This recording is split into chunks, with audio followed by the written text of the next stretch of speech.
So the job numbers were fantastic, the best numbers we've had in many years. It shocked Wall Street analysts. It didn't shock me. I know what's going on. But the job numbers were beyond anybody's expectations. Really hundreds of thousands more than your top picks. So that was a great thing. One of the elements of job numbers is, if you remember, the past administration said you'd need a wand to bring back manufacturing jobs. Well, manufacturing jobs are coming back at a very high level. We had a tremendous manufacturing jobs report, and we're very happy to see that. We've worked very hard. We have many companies coming back into the United States, many car companies going to Michigan, going to Pennsylvania, going to Ohio, and other places. But they're coming back into the United States. In most cases, they've left, and now they're coming back in, so we're very happy about that. I'm going to Camp David. We'll be discussing many topics. North Korea, the China trade deal, which is coming along very well, both of those subjects coming along very, very well. We'll obviously be discussing the wall, which is desperately needed, even if you read some of the papers that don't report accurately, of which there are many, but a couple in particular. They say that the surge to come into our country has never been stronger. And it's very unfair to people that want to come in legally. But the surge has never been stronger. And we have to build the wall, or we have to build a barrier. The barrier or the wall could be of steel instead of concrete. If that helps people, it may be better. But I'm willing to do that. So our great steel companies, which are now back in business, they were doing very poorly when I took office, and now they're doing very well. A lot of steel workers working that never had a chance of getting a job in the steel industry again. Our steel industry was dying, and now it's very vibrant. I intend to call the head of United States Steel and a couple of other of our great steel companies to have them come up with a plate or a design of a beautiful steel product, which we now make here, and we'll use that as our barrier. So we're trying to do everything possible to get money to our incredible people, but many of those incredible people agree with me, and they say, make sure you win this battle. This is a very important battle to win from the standpoint of safety, number one, defining our country and who we are, also from the standpoint of dollars. This wall will pay for itself many times during the course of a year. The money we're talking about is very small compared to the return. You'll receive a return many times during the course of the year. That's the kind of numbers we're talking about. But most importantly, it's about safety. It's about security for our country. It's about stopping human traffickers. It's about stopping drugs. So we have to have it. Gotta have it. We have no choice. It's not a question. Now, you think I like doing this? I don't like doing this. But we have no choice. We have to have it.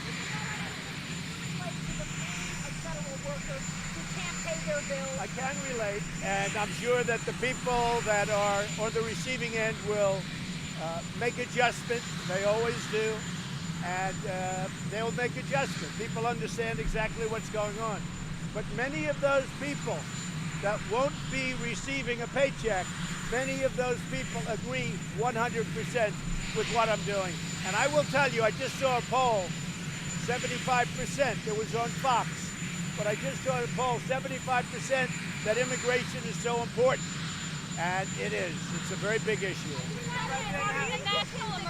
can't hear you. If you think you can declare a national emergency, what is the point of having a shutdown? I may declare a national emergency dependent on what's going to happen over the next few days. We have a meeting, Vice President Pence and a group will be going to a certain location that you know where that is, and they'll be having another meeting.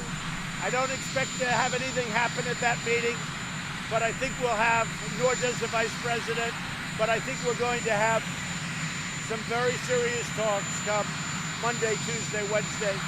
We have to have border security. If we don't have border security, we're going to be crime-ridden, and it's going to get worse and worse. It was so sad watching the funeral of the slain police officer yesterday, Officer Singh. That was a very sad thing, but this is going on in many places. Over the course of, if you go back to the year 2000, we have thousands of people that have been killed by illegal immigration, by people coming into the country illegally and killing our citizens. We can't have it. We can't have it. We'll see what happens. We'll see whether or not it's settled.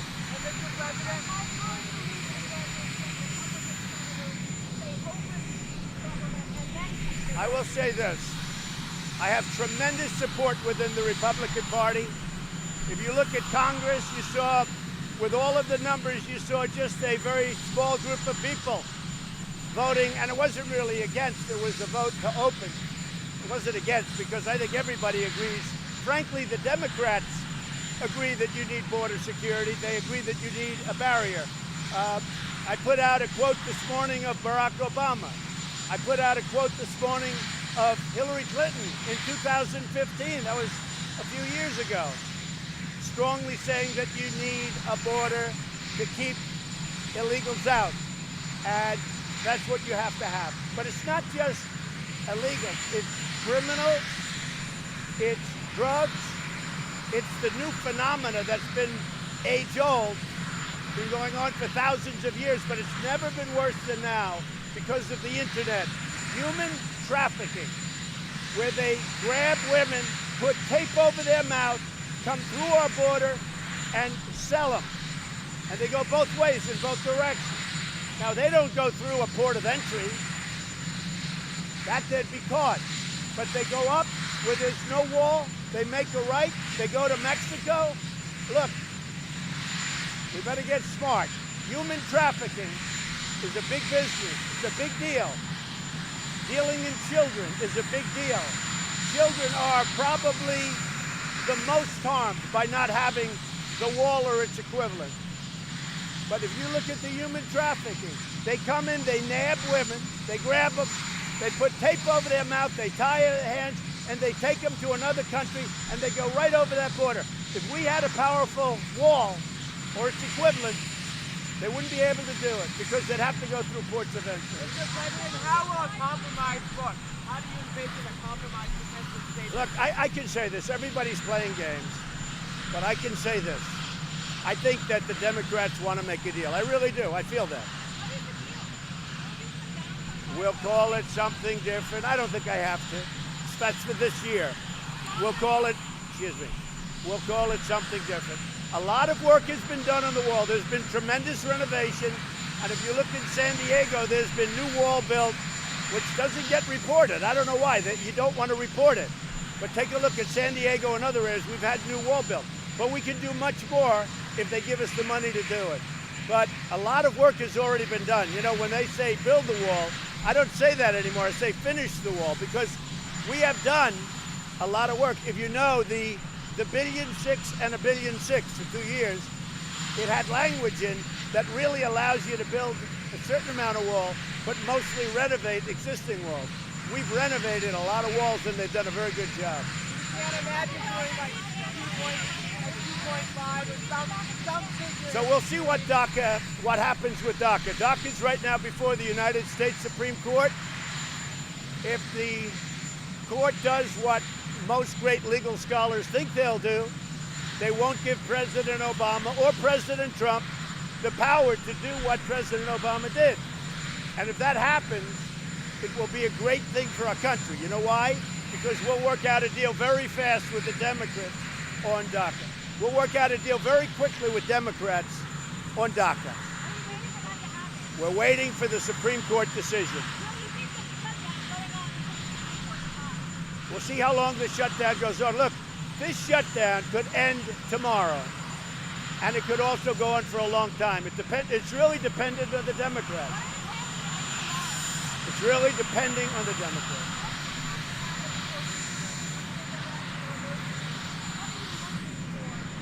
Well, we're going to see how we do here. And everybody knows, all you have to do is read today's Washington Post. And you see where big surges of people are coming in, and trying to get through the border. Some of that, a lot of that is my fault. You know why? Because I've created such a great economy that people are pouring up to try and get jobs. So you could say it's my fault, and I want people to come in, but they have to come in legally. They have to come in legally. They can't come in the way they're coming in, because criminals are coming in, human traffickers are coming in, drug dealers are coming in. We can't have it.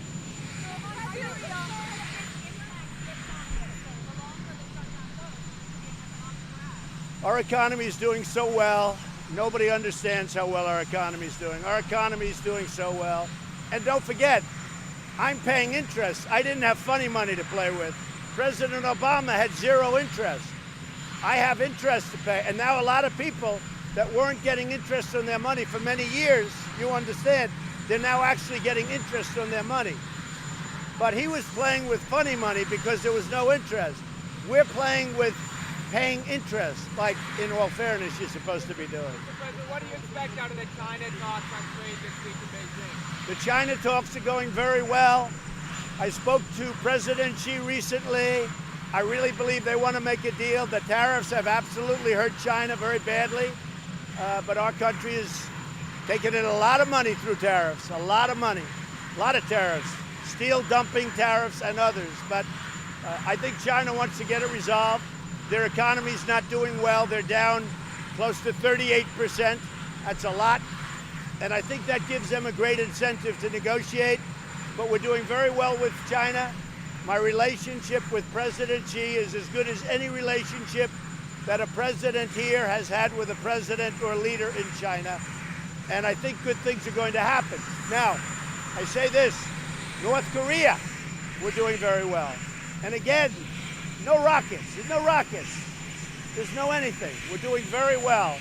I've indirectly spoken to Chairman Kim, and when I came here, this country was headed to war with North Korea, and now we have a very good dialogue going. Very good. We have, with North Korea, we have a very good dialogue. I'm going to not go any further than that. I'm just going to say it's very special. And anybody else but me, you'd be in war right now. And I can tell you, the previous administration would have been in war right now if that was extended. You would right now be in a nice, big, fat war in Asia with North Korea if I wasn't elected president.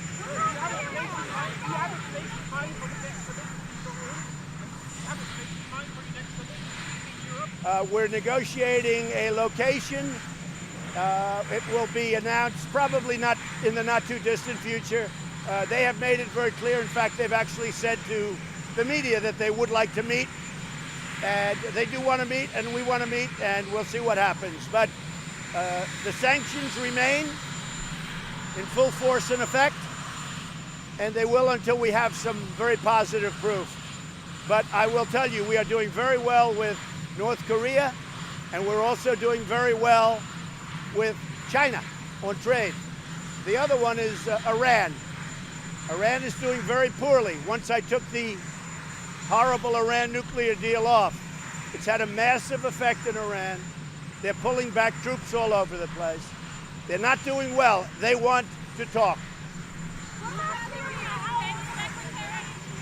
In Syria, we've had a tremendous impact. When I went there, don't forget, when they went to Syria 5 years ago, they were supposed to be there for 3 to 4 months, and they never came out. We are pulling back in Syria. We're going to be removing our troops. I never said we're doing it that quickly, but we're decimating ISIS. When I was elected president 2 years ago, ISIS was all over Syria and all over Iraq. We've wiped out ISIS in Iraq. We've wiped out ISIS, and we're doing it for two reasons. We're really doing it because we don't want them coming here, just so we understand. But we're doing it for a number of reasons. Now, we're helping other countries when we do that too. You have to remember, Iran hates ISIS more than we do, if that's possible. Russia hates ISIS more than we do. Turkey hates ISIS, maybe not as much as we do. But these are countries that hate ISIS. And they can do a little of the fighting in their neighborhood also, because we're fighting them in their neighborhood. But with that being said, we're pulling out of Syria but we're doing it, and we won't be finally pulled out until ISIS is gone. It's going quickly.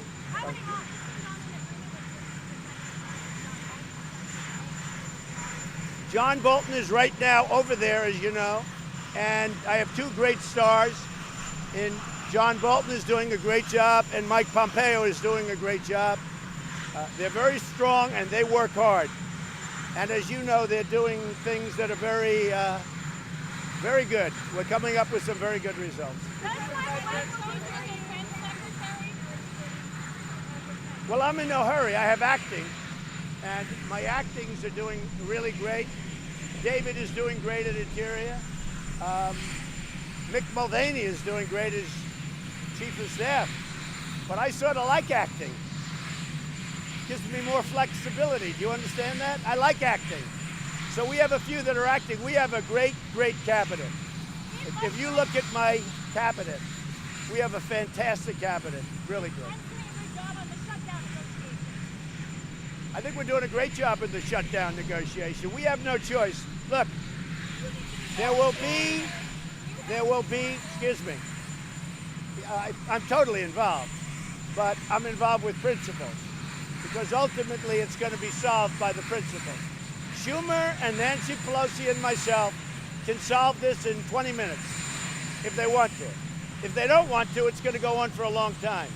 I will tell you this, if we don't find a solution, it's going to go on for a long time. There's not going to be any bend right here. And the people that voted for Donald Trump, which are a lot of people, one of the great elections ever, those people are for it so much. And let me tell you, people that didn't vote for Donald Trump are for it also. They want border security. They want to stop human trafficking. They want to stop drugs. They want to stop crime. Have you invited them to the White House? Have you invited Pelosi to the White House? Thank you, Mr. Pelosi.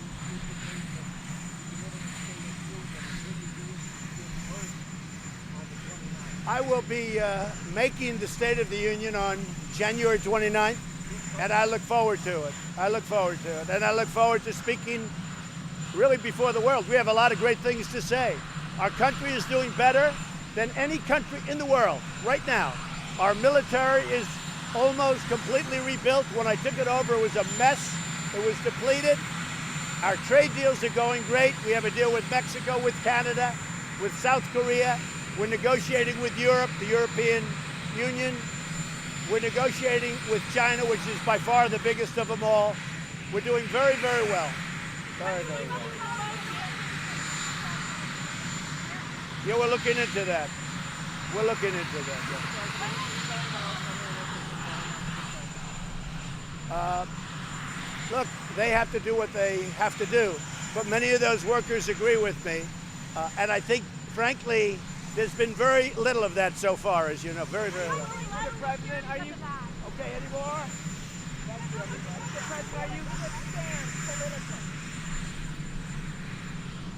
I don't like doing this. I have no fun doing this. I was elected to protect our country. That's what I'm doing. And presidents before me have all voted for this, or many of them, and many of the senators that I'm negotiating with right now have voted for this. But let me tell you something. They didn't have the guts to do it. Just like they didn't have the guts to move the embassy to Jerusalem in Israel. They didn't have the guts to do things that they should have done. Just like they didn't take out ISIS. Just like so many other things. I was voted 306 to 223 or something like that by a lot. I was voted to be your president partially because of security. It's a big part of what I talked about. Not only the wall, the military and lots of other things. I think I've done a great job. I think I've done a great job. I'm getting credit from the real news for doing a great job. But border security is a big part of that. We also have to stop drugs. Listen, we also have to stop drugs. If we don't stop drugs soon, there has never been a time over the last 10 years, and it's gotten worse and worse over the last 5, there has never been a time when our country was so infested with so many different drugs coming from so many different locations. And I believe that President Xi in China, when he made the pledge to me to criminalize fentanyl, I believe that's going to go a long way to helping us. Going to Camp David.